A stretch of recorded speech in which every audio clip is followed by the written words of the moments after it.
Bonjour et bienvenue à une autre émission d'Hétérogène. Depuis 2022, il existe un programme appelé Jumelage interculturel créé par l'organisation Impact Emploi de l'Érable qui s'adresse à toutes les résidents de la région. Le jumelage interculturel permet à un membre de la société d'accueil né au Québec ou installé au Québec depuis plusieurs années et à un nouvel arrivant issu de l'immigration d'échanger et de partager d'expériences à raison de développer une relation amicale, découvrir une autre culture et diversifier leur réseau social. Aujourd'hui, nous avons un studio à deux jumelles. Il s'agit de Jennifer Bustamante d'origine mexicaine et Angélique Béjean, une Québécoise, qui après la mise en œuvre du programme ont construit une importante amitié basée sur l'échange culturel, la compréhension des parcours migratoires et les réalités des nouveaux arrivants. Bienvenue. Bonjour Jennifer, bonjour Angélique, bienvenue à cette émission d'Hétérogène. Merci. Merci, bonjour Sylvana. Bon, on va commencer pour faire une petite présentation sur vous. Qui êtes-vous, où vous travaillez? Bon, dans le cas de Jennifer, ça fait combien de temps que vous êtes ici au Québec?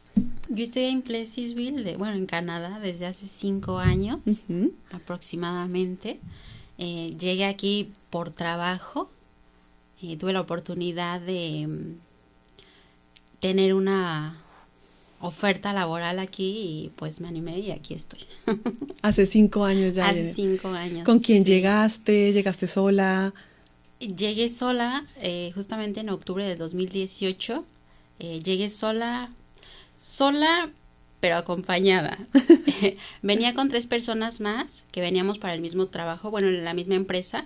Entonces llegamos 5 personas, pero pues obviamente juntas, pero no revueltas, cada quien por su lado. Sí, no llegaste con familia ni nada, eran personas conocidas. Sola. Así es. Ok. Toi, Angélique? Oui.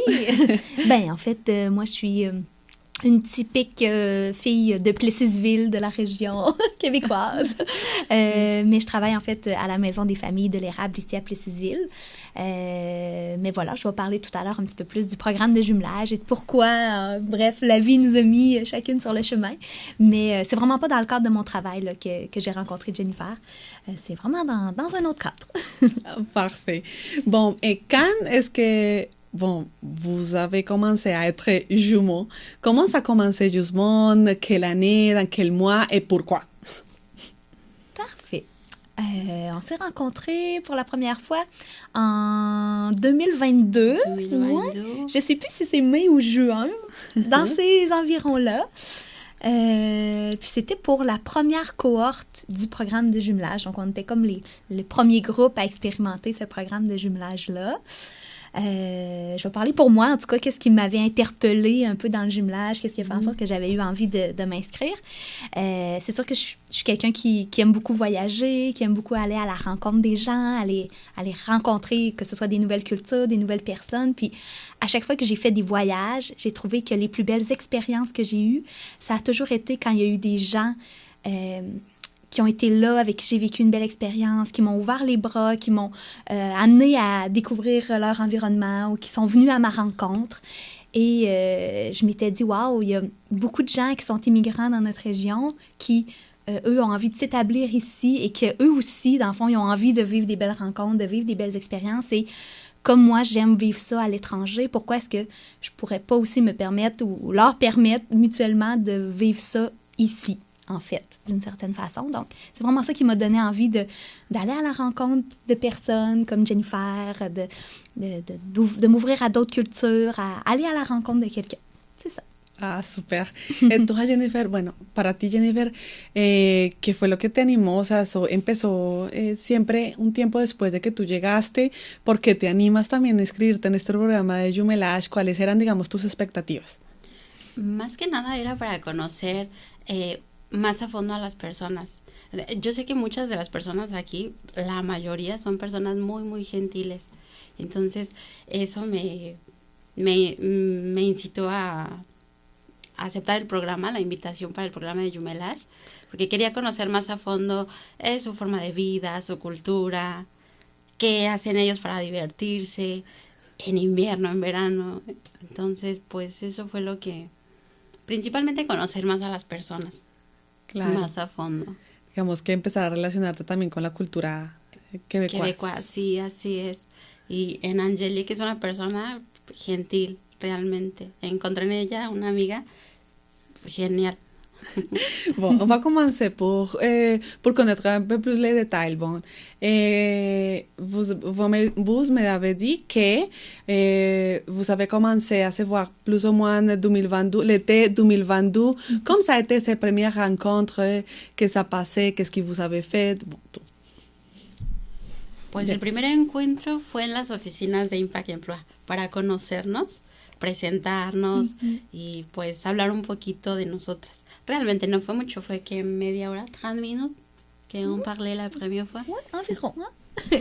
Después de eso salimos nosotros y nos pusimos de acuerdo, así, pues nos vemos para comer, ok.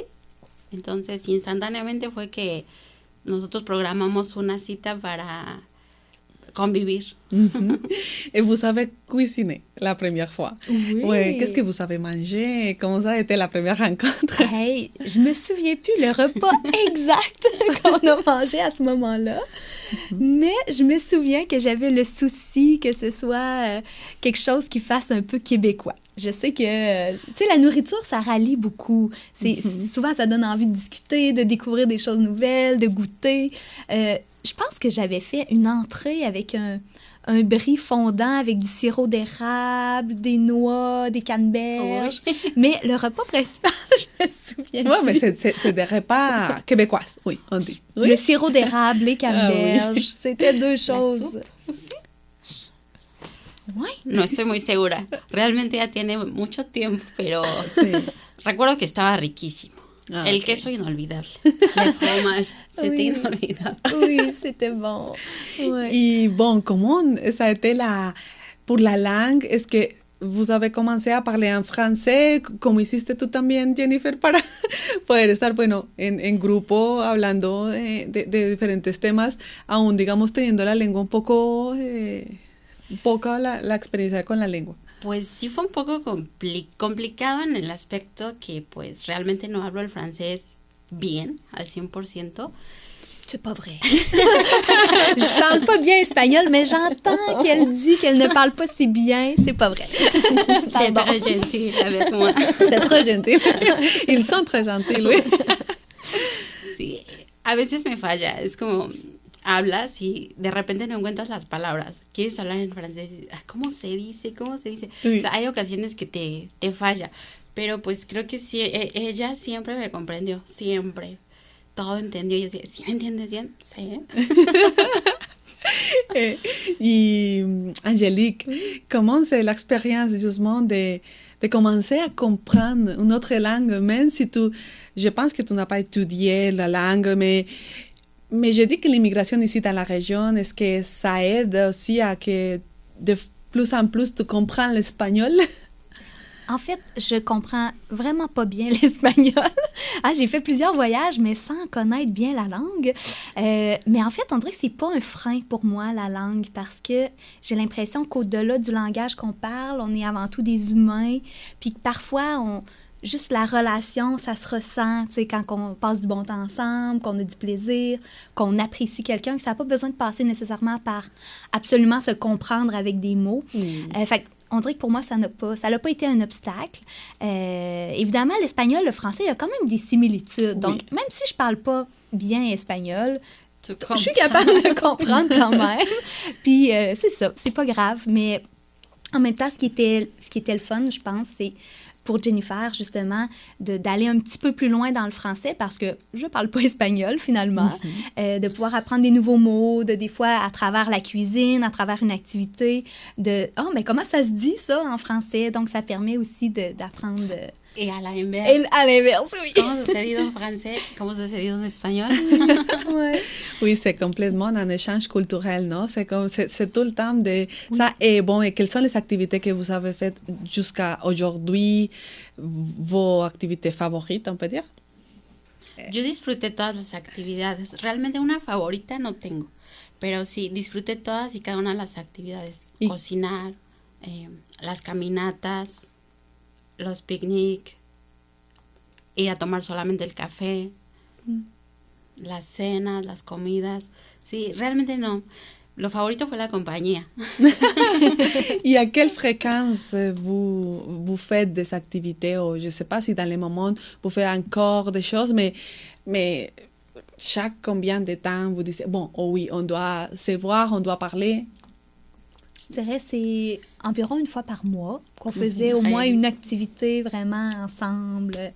Oui. Oui. En dehors de ça aussi, c'est parfois des messages. On s'envoyait des petits messages. Comment ça va? Prendre des nouvelles aussi. Qu'est-ce que tu fais? Ouais, Qu'est-ce que tu vas c'est ça. faire? Exactement. Essayer de planifier un petit quelque chose. Des fois, c'était des questions d'horaire qui faisaient en sorte que c'était plus difficile de se voir parce qu'on n'avait pas nécessairement la même horaire, mais on réussissait toujours à trouver un petit temps pour aller faire une activité ensemble, une sortie. Puis surtout, pas besoin que ce soit compliqué, en fait, d'une certaine façon. Ça peut être juste, justement, d'aller prendre un café, juste d'aller marcher ensemble, c'est d'aller faire une petite sortie, juste de passer un temps, manger un petit quelque chose. Donc, ouais, c'est ça. Je dirais, ça dépendait un peu de notre emploi du temps, de ce qu'on avait devant nous, mais Oui. on trouvait toujours un petit temps pour se voir. Et Angélique, pour toi, quelle a été les activités que vous avez profité plus avec la Jennifer et son conjoint? Je dirais que moi, mon activité préférée, le souvenir que je garde qui est vraiment, que j'ai vraiment apprécié, c'est le baby shower. Donc, Jennifer a eu un bébé. Oui. Et puis, en fait, c'est nous qui l'avons organisé, moi et une autre amie qui parle espagnol aussi, qui a organisé leur baby shower. Et finalement, on a fait un baby shower qui était interculturel.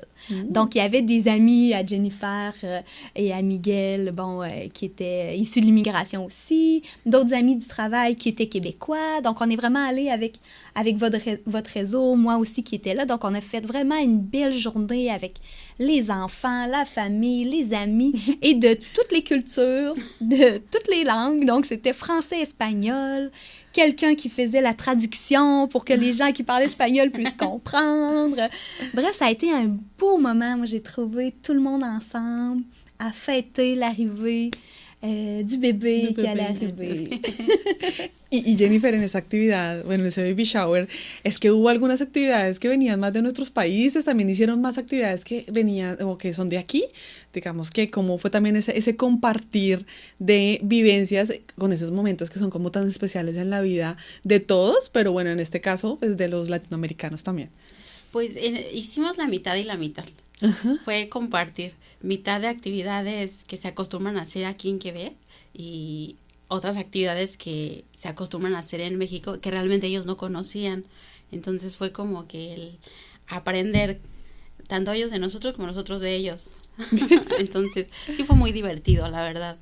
Yo le agradezco, fue muy divertido. A mí me encantó, a mí, a mi marido. Un momento muy, muy bonito. Y bueno, hablemos de la cocina mexicana, que también sé que es muy conocida aquí en Québec.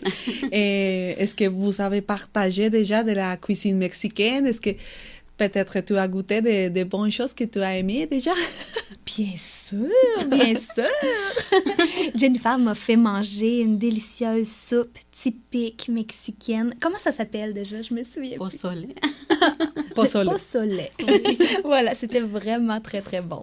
Fait que oui, j'ai adoré manger cette nourriture-là. Puis, au shower aussi, il y a quelqu'un qui avait préparé quelque chose avec comme une feuille de maïs. Comment ça s'appelle? Tamales. Du tamales. Voilà. Fait que j'ai mangé des bonnes choses typiques. Je sais pas si c'est mexicain, ça. Ou, oui, c'est mexicain, c'est mexicain, ¿no? Okay, Oui. Voilà. ¿Y tú qué has encontrado, digamos, también de aprendido, digamos de alguna manera, de Angélique, de las actividades que has hecho con ella, de pronto también uno aprender a probar otras cosas de acá? En la cocina, fíjate que en la cocina, cuando fui a comer a su casa, nos preparó un queso con miel, almendra, nuez. Delicioso. Yo jamás lo había probado. Entonces, si es una combinación, en México pues estamos acostumbrados, ¿no? A comer el queso, pero con cosas saladas, no con cosas dulces. Entonces, sí fue un probar y hoy está riquísimo. Le fromage. Sí. Entonces, sí fue algo nuevo para nosotros, que sin duda, así como, vamos a hacerlo, porque me gustó. Oui. Et Angélique, dans les moments que tu as décidé de participer dans un programme comme le jumelage, quelles sont les choses que tu voulais apporter aux immigrants? Oui, je dirais, c'est une bonne question. Je ne sais plus de quel bord je veux prendre la question. Plusieurs choses. Je me disais, il y a beaucoup de gens immigrants qui arrivent ici dans la région, mais à quel point on leur ouvre réellement notre porte ou à quel point on s'investit vraiment pour aller à leur rencontre. J'avais l'impression que c'était une façon d'aller encore plus loin pour accueillir quelqu'un, pour vraiment l'intégrer un peu davantage à la vie québécoise ou à notre culture, à nos habitudes, de vraiment laisser une place pour qu'ils puissent entrer un petit peu plus puis vivre cette intégration-là. Puis je me dis, je peux faire quelque chose, je peux aider à justement créer ce lien-là, à pouvoir faciliter les choses, à pouvoir faire en sorte qu'ils se sentent un peu plus accueillis, qu'ils se sentent encore un peu mieux. Fait que j'avais vraiment cette envie-là de peut-être faire une différence. Quand moi, je vais à l'étranger où je rencontre des gens, j'apprécie vivre ça. Fait que je me dis, pourquoi est-ce que moi, je pourrais pas permettre à des gens aussi en faisant la même chose de mon côté? Puis, c'est ça, je trouve que ce qui est beau, c'est l'ouverture, d'aller à la rencontre de quelqu'un. Puis j'avais envie d'être ouverte, puis d'aller à la rencontre de Jennifer, justement, de faire manger des choses de chez nous, d'expliquer parfois des petits bouts de culture, pourquoi on fait les choses d'une certaine façon, de juste passer des bons moments. Puis justement, quand Jennifer parlait du repas au fromage, là, le brie fondant, ça m'a fait penser aussi à la fondue chinoise. Oui. C'est vrai. Donc, la fameuse fondue chinoise à l'hiver qu'on mange souvent chez nous. Donc, ça aussi, c'est comme des repas qu'on fait chez nous, que ça permet de pouvoir lui faire découvrir ça, lui faire découvrir ce qu'on mange, la façon dont nous, on le mange, comment on le prépare. Fait que c'était agréable de voir juste, là, on mange ça comment, là, finalement, cette chose-là? Oui, c'est un peu comme essayer de nouvelles choses. Voilà. Y por toi, para ti, Jennifer, cuéntame, cuando tú decides entrar en este programa del Jumelage, cuando decides escribirte, ¿qué pensabas tú que le podías aportar a la cultura quebecoise? ¿Qué era lo que tú traías de tu país? ¿Qué era lo que tú traías de ti misma, de ti, de tu personalidad, que sabías que iba a ayudar de pronto a la gente de acá o la iba a enriquecer de alguna manera? Pues yo creo que bastante. La cocina, la música, la cultura. Yo creo que sí, tenemos mucho para compartir con ellos y yo lo veo y a ellos les encanta, o sea, les gusta muchísimo compartir las cosas, nuestras culturas, nuestra cultura, nuestra comida, exactamente, gracias. Las costumbres. Sí, entonces realmente no fue difícil, porque pues ella quería conocer un poco más a fondo las costumbres de México y yo encantada de enseñarle, de mostrarle todas las cosas que yo sé y que obviamente pues en cada parte de la República es diferente, pero por lo menos desde mi punto de vista ella iba a tener una visión de lo que es México a través de mí. J'ai rien compris, c'est pas grave. Ça me permet de vivre, parce que les gens vivent aussi quand ils arrivent chez nous, puis qu'on parle tout en français, puis que... Oui, que des fois on comprend pas. Oui, mais... C'est bien. Mais c'est oui, bien que ce soit mon tour parfois. C'est aussi la façon comme elle a apporté aussi à la société québécoise, non? Oui. Que la musique, que les coutumes, que les habitudes qu'on a dans la Latino-Amérique ici, Oui. mais c'est correct, c'est comme toujours de partager. Et Angélique, comment tu penses que justement les immigrants, les autres cultures peuvent aider à développer aussi la région en général? Je pense qu'en général, les gens qui viennent chez nous, puis qui viennent, les immigrants, c'est parce qu'ils ont envie d'être ici, c'est qu'ils ont envie de s'intégrer, ils ont envie de s'impliquer, ils ont envie de travailler ici, d'avoir une vie meilleure, de développer des relations aussi. J'ai envie de dire, on dirait, je vais prendre la question de l'autre côté. Je pense que nous aussi, comme Québécois d'origine, on a un rôle à jouer pour leur laisser une place aussi, pour les intégrer, puis pour pouvoir leur montrer aussi notre culture, leur donner une place pour qu'ils puissent, c'est ça, être ici réellement. Puis, j'ai envie de dire qu'une activité par mois c'est pas grand-chose, finalement, pour s'impliquer, puis pour développer quelque chose d'agréable, pour la différence, je pense que ça peut peut-être créer chez quelqu'un, ouais. Puis le beau lien que ça peut développer. Mais bref, avec tout ça, j'ai oublié ta question. C'était quoi ta question? Comment les immigrants peuvent apporter à développer la région aussi, parce que c'est aussi l'économie, mais aussi les activités, la société. Comment est-ce que les immigrants peuvent apporter à Cebu?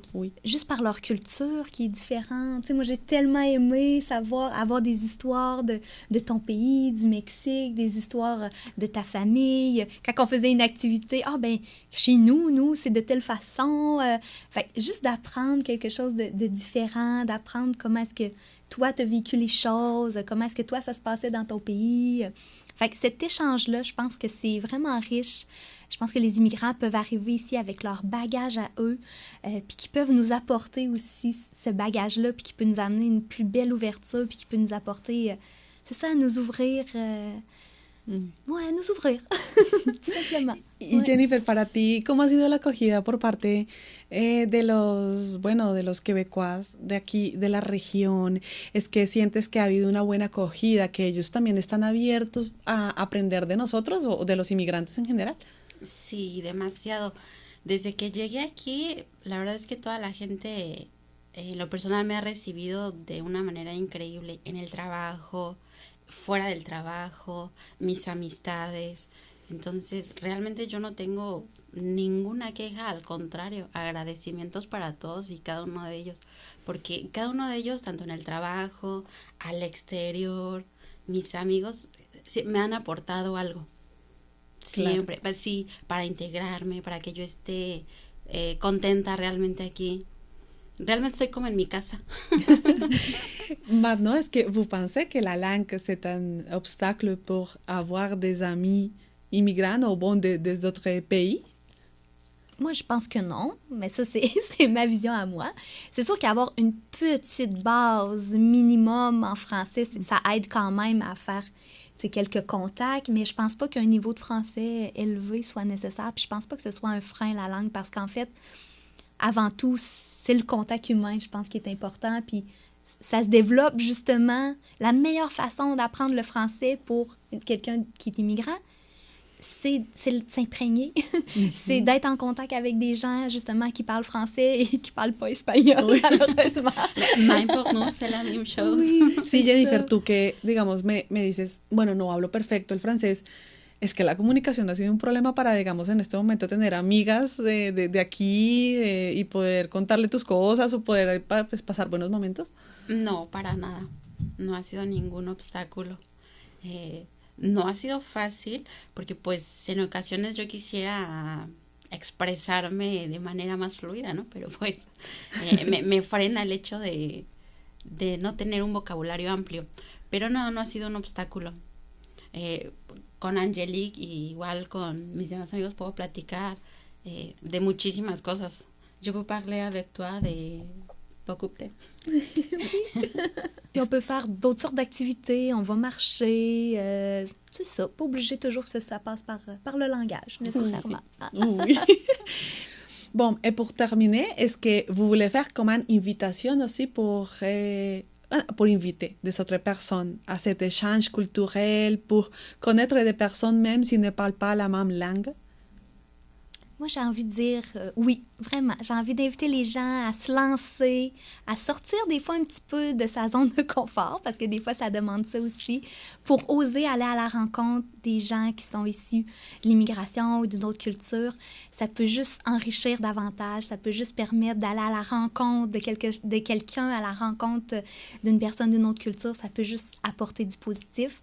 Puis je pense que de prendre un moment par mois pour créer cette rencontre-là, c'est quand même pas trop demandé. Puis je pense que plusieurs personnes seraient capables de le faire pour l'impact que ça crée, puis l'impact dans l'intégration aussi qu'on peut permettre aux gens issus de l'immigration. On est bien contents qu'ils viennent travailler, qu'ils viennent dans notre communauté, mais nous aussi, je pense qu'on peut avoir un rôle à jouer pour qu'ils s'intègrent davantage puis qu'ils puissent réellement avoir une opportunité de s'impliquer.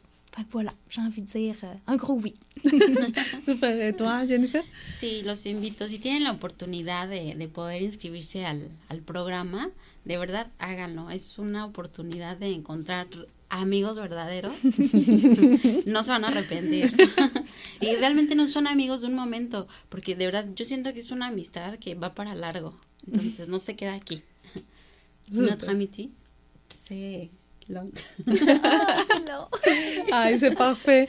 Merci. J'ai pas tout compris, mais j'ai senti ce que tu voulais me dire. Quand on dit que le langage, c'est pas important, c'est pas ça. important, C'est c'est même vrai. si j'ai pas tout compris, j'ai senti ce que tu voulais me dire. Ouais. C'est parfait. Merci. Merci à vous deux pour le temps, pour raconter vos expériences ici. Je suis très contente de voir qu'il y a un réel jumelage dans la région.